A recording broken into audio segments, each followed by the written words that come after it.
Get ready for the dictation. Start. Madam, it is good that the government has realized sooner than later that MSMEs form the backbone of the Indian economy in terms of employment generation and economic growth. This is a welcome step as business of MSME attracts interest primarily from its promoter. There may not be other resolution applicants in a number of resolution cases of MSMEs, and excluding the promoter would have only led to more liquidation of MSMEs. However, it would be better if the government provides a debt threshold so that companies with high debt but low turnover do not misuse the carve outs. My third point is that the bill seeks to amend Section 21 by allowing class of creditors exceeding a specified number to be represented by an authorized insolvency professional. New Section 25A has been inserted to provide for the rights of such authorized representatives. This will also enable the home buyers to have an insolvency professional as their representative in the proceedings.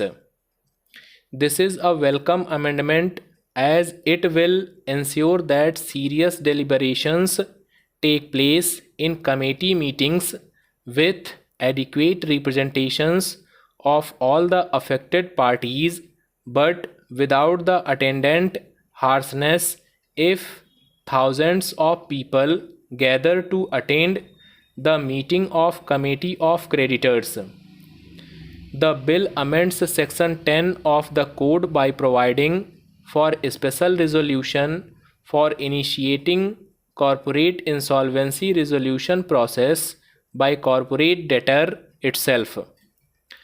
Since commencement of corporate insolvency resolution process is a major decision for the corporate debtor and may have a huge impact on its functioning or even may lead to its liquidation, a special resolution passed by the shareholders of the corporate debtor is necessary. The bill has closed the loophole which was being exploited by unscrupulous guarantors by amending subsection 3 of section 14 by stating that moratorium would not apply to guarantors of the corporate debtor. There were conflicting views of the Allahabad High Court and NCLT Mumbai over this matter. This amendment settles the debate on this issue. The bill seeks to amend Section 31 of the Code by providing that the resolution professional shall obtain necessary approvals required under any law for the time being in force within 1 year from the date of approval by NCLT or within such period as provided for under the law, whichever is later. This amendment basically gives effect to the suggestion of the ILC on this issue. The provision does not make it clear whether obtaining such statutory approvals within the specified time frame is a condition precedent for maintainability of the resolution plan or a consequential mandatory obligation on the part of the successful resolution applicant.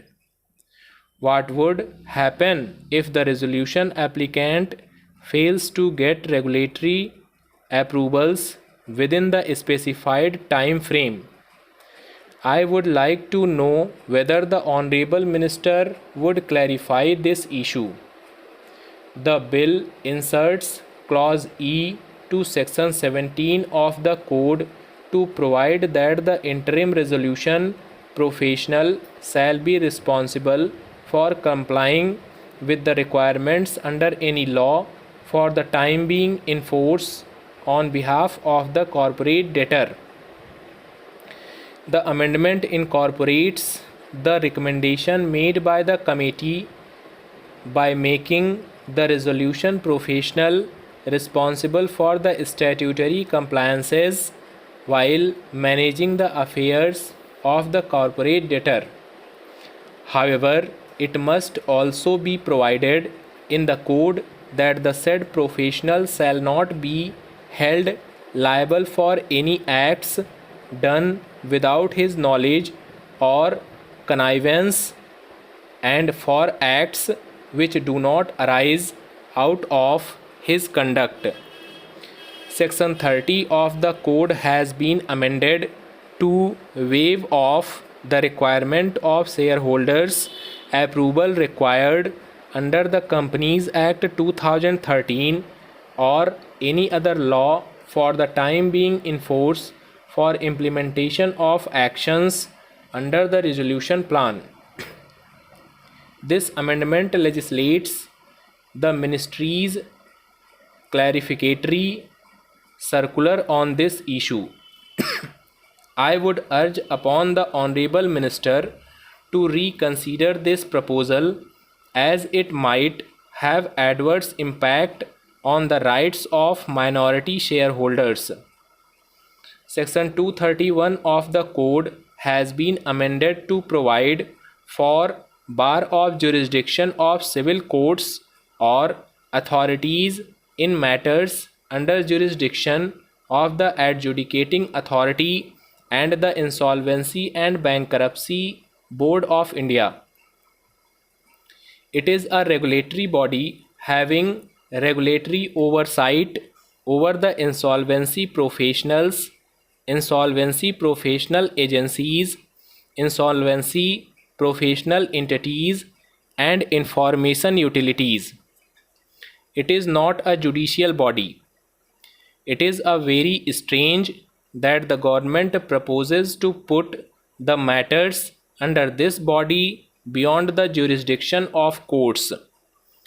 This is not a tenable proposition and is liable to be struck down by the judiciary.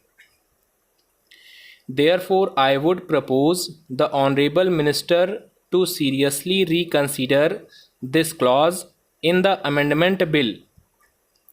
I have no doubt that the bill has been brought forward by the government with a good intention, but I really feel that it definitely has a big scope for further improvement.